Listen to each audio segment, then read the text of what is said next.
C Joseph Vijay எனும் நான்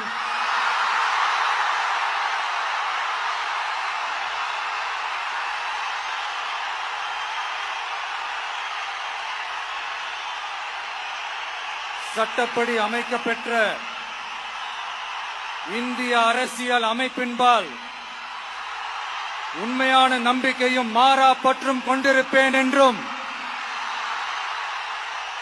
இந்திய நாட்டின் ஒப்பில்லாத முழு முதல் ஆட்சியையும் ஒருமையையும் நிலைநிறுத்துவேன் என்றும் தமிழ்நாட்டு அரசின் முதலமைச்சராக உண்மையாகவும் உளச்சான்றின்படியும் என் கடமைகளை நிறைவேற்றுவேன் என்றும் அரசியல் அமைப்பிற்கும் சட்டத்திற்கும் இணங்க அச்சமும் ஒருதலை சார்பும் இன்றி விருப்பு வெறுப்பை விலக்கி பலதரப்பட்ட மக்கள் அனைவருக்கும்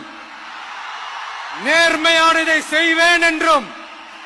ஆண்டவன் மீது ஆணையிட்டு உறுதிமொழிகிறேன்.